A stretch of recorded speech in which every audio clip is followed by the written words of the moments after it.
Movie के शुरू में हमें बताया जाता है कि बहुत पहले से ही लड़कियां डॉल्स के साथ खेला करती थी। फिर वो सब थी बेबी डॉल्स, वक्त गुजरा और फिर आई बारबीज जो सब कुछ कर सकती है। वो डॉक्टर भी हो सकती है, लॉयर भी और पॉलिटिशियन भी। ये सब सुनाने के बाद हमें दिखाया जाता है एक बारबी लैंड, एक परफेक्ट पिंक दुनिया जहाँ सारी बारबी डॉल्स रहती है। यहाँ बारबीज के साथ बहुत से केन्स भी रहते थे। केन बारबी लैंड के बॉयज यानी लड़कों को कहा जाता है। दरअसल ये एक ख्याली दुनिया है और यहाँ पे रहने वाली हर बारबी इंडिपेंडेंट है, कॉन्फिडेंट है, सबके पास अच्छी जॉब्स हैं, सभी कामयाब हैं और यहाँ के केन सिर्फ बीच पर मस्ती करते हैं और इसके अलावा उनका सबसे अच्छा वक्त उनकी बारबीज के साथ गुजरता है। लेकिन दूसरी तरफ बारबीज तो आपस में ही पार्टीज के चक्कर में अक्सर उनको भूल जाया करती है। अब हमें दिखाया जाता है हमारी मेन बारबी को जो अभी सोकर उठी है। वो यहाँ शॉवर लेती है, खाना खाती है और फिर जल्दी से रेडी होकर अपनी कार लेकर बीच पर निकल जाती है। उसने अब तक जितने भी काम किए थे सब नकली किए थे क्योंकि ये दुनिया तो सारी नकली ही थी, खिलौनों से बनी हुई दुनिया थी ये। उसकी कार, उसका घर, उसके कपड़े, उसके बर्तन, सब कुछ टॉय था, बिल्कुल वैसे ही टॉयज जो अक्सर हमारे घरों में भी होते हैं। बीच पे आके वो देखती है कि सारे लोग पहले से ही बहुत मजे कर रहे हैं। बारबी लैंड के कैन भी सारे इधर ही थे जो इस बारबी को आता देखकर हाय बोलते हैं। अब यहाँ एक कैन वो भी था जो इस बारबी को बहुत पसंद करता था, इसीलिए वो बारबी को इम्प्रेस करने के चक्कर में सर्फिंग करने लगता है। पर यहाँ तो पानी भी निकली था, इसकी वजह से उसे चोट लग जाती है और फिर सब लोग उस पर हंसते हैं। अब इसी रात सारी बारबीज मिलकर पार्टी करती है। सभी लोग मिलकर यहाँ पे गाना गाते हैं और डांस करते हैं। अब यहाँ दोबारा सुबह वाला कैन बारबी को प्रपोज करने में लग जाता है, लेकिन हमारी बारबी उसे ये कहकर इनकार कर देती है कि तुम मुझे एज फ्रेंड ही बहुत पसंद हो, यानी मुझे तुम्हारी दोस्ती ही पसंद है। फिर इसके बाद वो दोनों ही दोबारा पार्टी में मसरूफ हो जाते हैं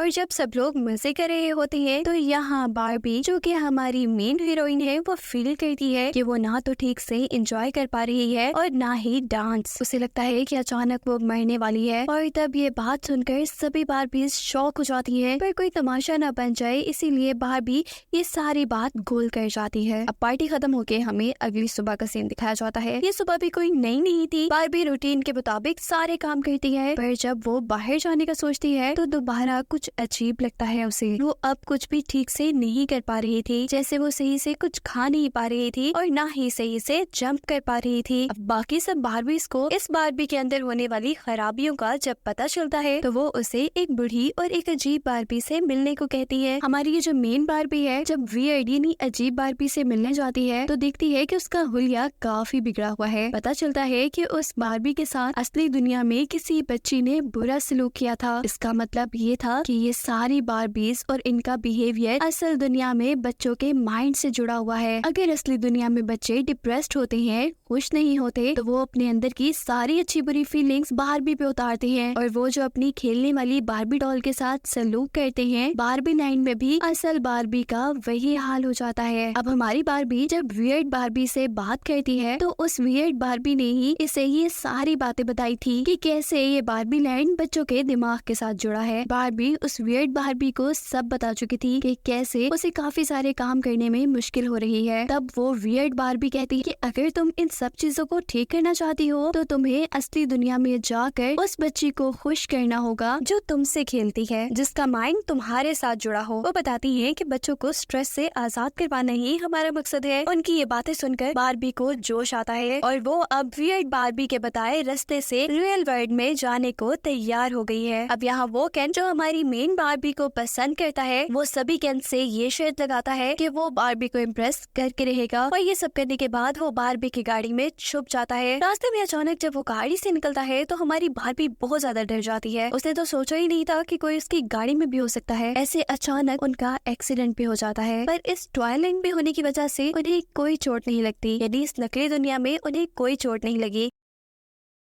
यहाँ बारबी कैन से अपनी गाड़ी से उतरने को कहती है, पर कैन साफ साफ मना कर देता है। उसके जिद करने पर बारबी उसे अपने साथ लेके जाने में मान ही जाती है। अब ये लोग असली दुनिया में आ गए हैं और असली दुनिया में आते ही इनकी बॉडी बिल्कुल इंसानों जैसी लग रही है। लेकिन यहाँ इन दोनों को देखकर सभी लोग हंस रहे थे क्योंकि इन लोगों ने बहुत अजीब कपड़े पहने हुए थे। अब यहीं पर चलते चलते कोई आके बारबी को तंग करने लगता है और बारबी गुस्से में उसे पंच कर देती है। अब किसी को मारने के जुर्म में इन दोनों को ही अरेस्ट कर लिया जाता है। अभी वो इसी मुश्किल से निकले थे कि बारबी सोचती है कि हमें अपने कपड़े बदल लेने चाहिए, लोग हमारे कपड़ों की वजह से हमारा मजाक उड़ा रहे हैं। अब क्योंकि पैसे तो उनके पास थे नहीं, इसीलिए वो कपड़े चुरा के बदल तो लेते हैं, लेकिन इस जुर्म में दोबारा उन्हें गिरफ्तार कर लिया जाता है। इन सब चीजों से बाहर निकलने के बाद अब बारबी अपने असल मकसद के ऊपर आती है। उसने यहाँ उस बच्ची को ढूंढना था जिसके माइंड के साथ वो जुड़ी हुई थी। वो आंखें बंद करके सारा फोकस अपना उस बच्ची पर लेकर जाती है और तभी उसके ख्यालों में वो लड़की भी आ जाती है जो पहले एक छोटी सी बच्ची थी और बहुत मजे से बारबी डॉल्स के साथ खेला करती थी। फिर वक्त गुजरा, वो बड़ी हुई, उसके ऊपर पढ़ाई का स्ट्रेस आया, उसे बहुत से ऐसे काम करने पड़े जो वो नहीं करना चाहती थी और इन सब दुनियावी कामों के चक्कर में वो अपने आप को तो भूल ही गई। उसने फिर बारबी को हाथ भी नहीं लगाया। अब ये जानकर कि रियल वर्ल्ड में लोगों को कितने ऐसे काम करने पड़ते हैं जिनका उन्हें दिल भी नहीं करता, तो बारबी की आंखों में आंसू आने लग जाते हैं। अब दूसरी तरफ हम देखते हैं केन को, जो कि यहाँ शहर में घूम रहा था। वो नोटिस करता है कि यहाँ पर मेल यानी आदमी ज्यादा डोमिनेट है, यानी इस दुनिया में आदमियों की ज्यादा चलती है। हर अच्छी पोस्ट पे यहाँ पे आदमी है। आदमी अपनी मर्जी से जिम करते हैं, हॉर्स राइडिंग करते हैं, यहाँ तक के ज्यादातर मुल्कों के प्रेसिडेंट भी यहाँ पर मैन ही हैं। लेकिन ऐसा सब कुछ बारबी लैंड में नहीं था। बारबी लैंड में इससे बिल्कुल उलट होता था। वहाँ पे हर अच्छी पोस्ट पे बारबीज थी और हर बात बारबीज की मानी जाती थी। ये सब करने के बाद अब वो जल्दी से बारबी के पास जाता है, जहाँ बारबी बैठी हुई इस दुनिया के लोगों के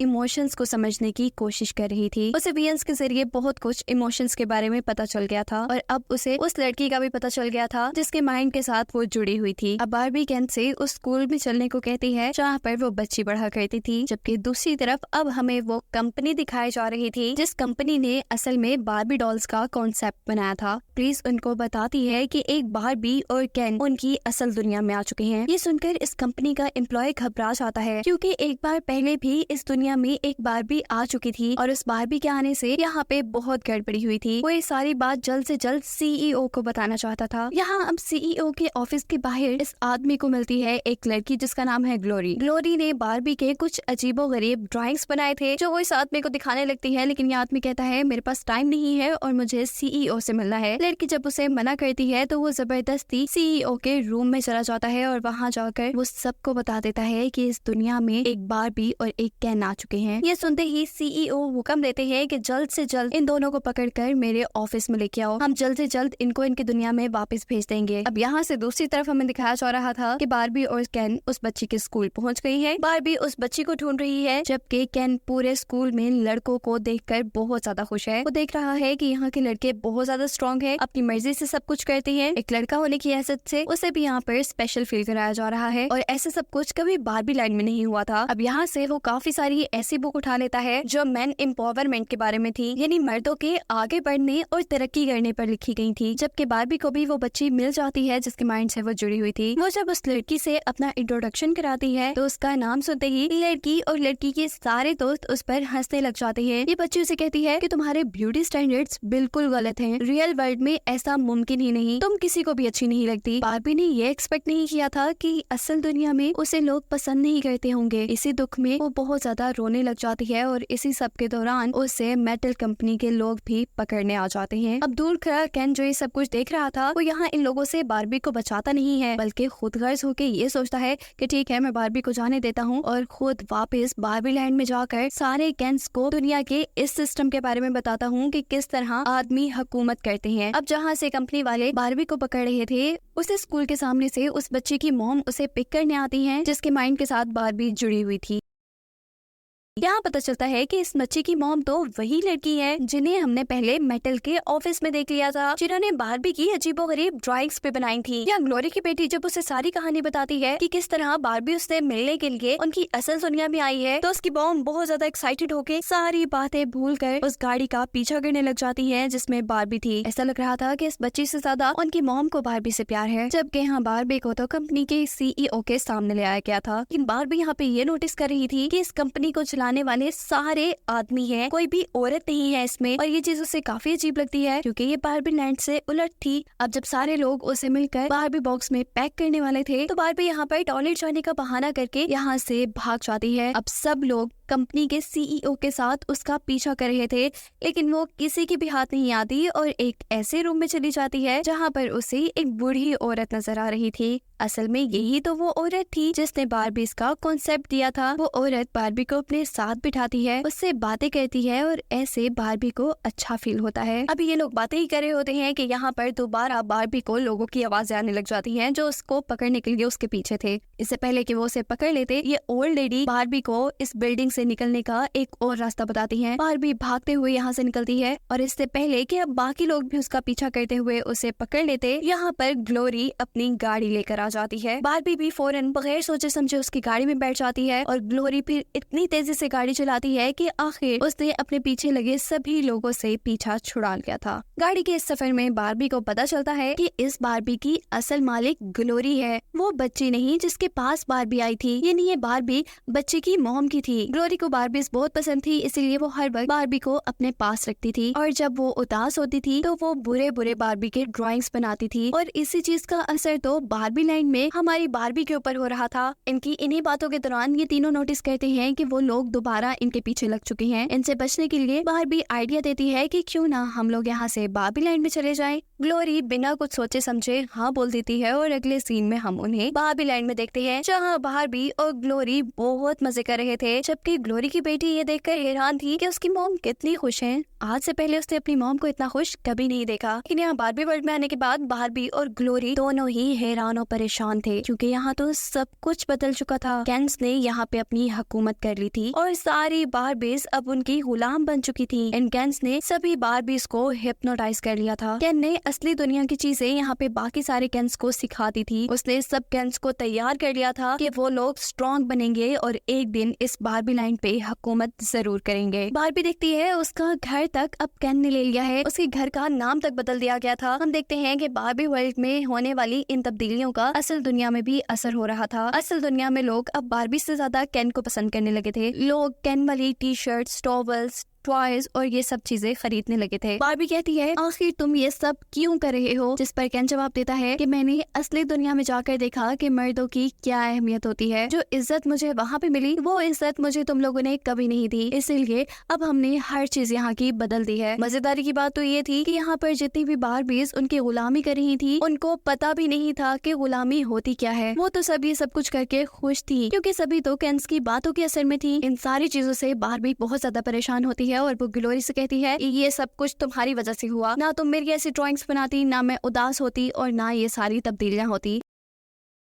ग्लोरी उसे समझाती भी है कि लाइफ में बहुत से चेंजेस आते हैं, हमें उन चेंजेस को एक्सेप्ट करना पड़ता है, लेकिन बारबी उसकी एक नहीं सुनती और रोते हुए जमीन पे लेट जाती है। दूसरी तरफ हमें दिखाया जा रहा था कि दुनिया में अब सारी बारबी डॉल्स दुखी नजर आ रही थी और बच्चियां भी उनके साथ खेलना पसंद नहीं कर रही थी। पर क्या हो सकता था, अब यहाँ पर ग्लोरी और ग्लोरी की बेटी भी ये फैसला करते हैं कि उन्हें वापस अपनी दुनिया में चले जाना चाहिए। रास्ते में ग्लोरी बहुत मजे से एंजॉय करते हुए बारबी का गाना गा रही होती है कि अचानक गाना बदल जाता है और यहाँ पर केन के गाने चलना शुरू हो जाते हैं। ग्लोरी को इस सबसे अच्छा नहीं लगता और अचानक उसकी गाड़ी के पीछे से भी एक लड़का निकलता है। ये लड़का एलन है, कोई केन नहीं है। उसे देखकर बारबी की तरह ही ये दोनों बहुत ज्यादा घबरा जाती हैं और उन दोनों का भी एक्सीडेंट हो जाता है। पर ये क्योंकि एक खिलौनों की दुनिया है, यहाँ इन्हें चोट नहीं लगी। वो ग्लोरी को बताता है कि मैं केन नहीं हूँ और ना ही मैं केन को पसंद करता हूँ। वो कहता है कि मुझे लगता है कि मेरी बारबी वर्ल्ड में कोई वैल्यू नहीं, इसीलिए मैं इंसानी दुनिया में जाकर अपनी वैल्यू को पहचानना चाहता हूँ। ये लोग अब जब असल दुनिया में जा ही रहे होते हैं तो यहाँ पर उनका रास्ता रोक के कुछ लोग खड़े हो जाते हैं। एलन उनसे लड़ने लग जाता है और इतने में ही ग्लोरी को रियलाइज होता है कि वो यहाँ से जाके बुरा कर रही है। ये सब कुछ जो बारबीज के साथ हो रहा है ये उसी की वजह से हो रहा था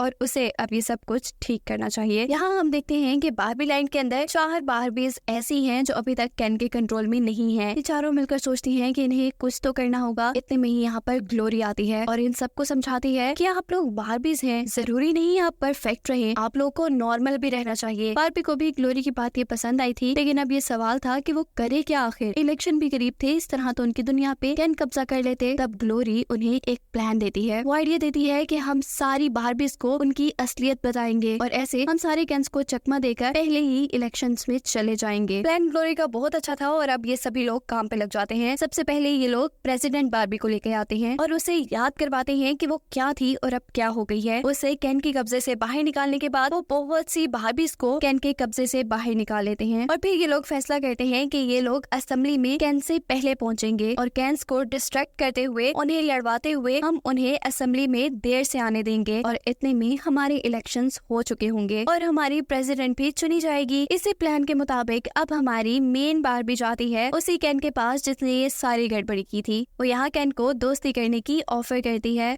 अब रात होती है और सभी बारबीज केन के साथ बैठकर मजे कर रही होती हैं। पर फिर अचानक ये बारबीज उठकर दूसरे केन्स के पास चली जाती हैं, जिनकी वजह से केन एक दूसरे से ही जेलस होने लग जाते हैं और इसके नतीजे में अगली सुबह सभी केन्स के दरमियान में लड़ाई शुरू हो जाती है। बिल्कुल ये सब कुछ प्लान के मुताबिक हो रहा था। इस लड़ाई करते करते अचानक केन्स को याद आता है कि आज तो इलेक्शन का दिन है और उन्होंने असेंबली में भी जाना था। इस चीज का ख्याल आते ही जैसे ही वो असेंबली में जाते हैं तो देखते हैं कि वहाँ की सारी पोजीशंस पहले ही बारबीज ले चुकी है। यहाँ तक कि बारबीज ने अपने घर को भी वापस ड्रीमलैंड बना लिया था, यानी केन्स के कब्जों से आजाद करवा लिया था। यहाँ असली केन हमारी बारबी से बहुत झगड़ा करता है और फिर अंदर बेड पे जाकर रोने लग जाता है। तब बारबी उसके पास आती है और उससे माफी मांगती है उस सब के लिए जो कुछ बारबी ने गलत किया। वो कहती है कि हम तुम्हें अब इज्जत देंगे, तुम्हें अपनी वैल्यू बनाने के लिए हमारे पे हुकूमत करने की जरूरत नहीं, तुम पहचानो अपनी वैल्यू को। और वो फिर बारबी से भी माफी मांग लेता है उस सब के लिए जो उसने अभी गलत किया था। यहाँ सभी केन्स और बारबीज ने आपस में एक दूसरे से माफी मांगी थी। ये लोग समझ गए थे कि ये केन सिर्फ बारबीज के केन नहीं है बल्कि इनका अपना भी वजूद है। इनकी इन्हीं बातों के दौरान यहाँ पर मेटल कंपनी के लोग भी आ जाते हैं जो कि चाहते थे कि ये बारबीज इंसानी दुनिया में ना आया करें। और फिर ये लोग डिसाइड करते हैं कि हम लोग बारबी की दुनिया का इंसानी दुनिया से कनेक्शन खत्म कर देते हैं। बारबी यहाँ कुछ नहीं बोलती, लेकिन बारबी के लिए यहाँ ग्लोरी बोलती है। वो कहती है कि अगर ये बारबी की लाइफ है तो हमें फैसला करने का हक भी उसे ही देना चाहिए। बारबी की तो यहाँ पे कुछ समझ में नहीं आ रहा था। इससे पहले कि वो कुछ भी कहती, यहाँ पर वो ओल्ड लेडी असल दुनिया से आती है जिन्होंने बारबीज का कॉन्सेप्ट दिया था। वो हमारी बारबी को लेकर एक ख्यालों की दुनिया में चली जाती है। जहाँ ये ओल्ड लेडी उसे कहती है कि तुम चाहो तो तुम नॉर्मल जिंदगी जी सकती हो, एक माँ बन सकती हो, क्योंकि तुम एक नॉर्मल इंसान की तरह फील करती हो। उनकी इन्हीं बातों के दौरान बारबी के जहन में बहुत से विजन्स भी आ रहे थे, यानी ख्याल भी आ रहे थे। इनकी इन सब बातों का ये नतीजा निकलता है कि बारबी के अंदर फैसला करने की ताकत आ जाती है। वो फैसला कर लेती है कि उसे अब एक गुड़िया बनकर नहीं बल्कि एक आम इंसानों जैसी लाइफ जीनी है। उसके फैसले की सब रिस्पेक्ट करती हैं और कहानी के आखिर में हमें दिखाया जाता है कि ये सब केन्स और बारबीज अब इंसानी दुनिया में आ गई हैं। इंसानी दुनिया में बारबीज का ये पहला दिन है, इसीलिए आज ग्लोरी उसके साथ है।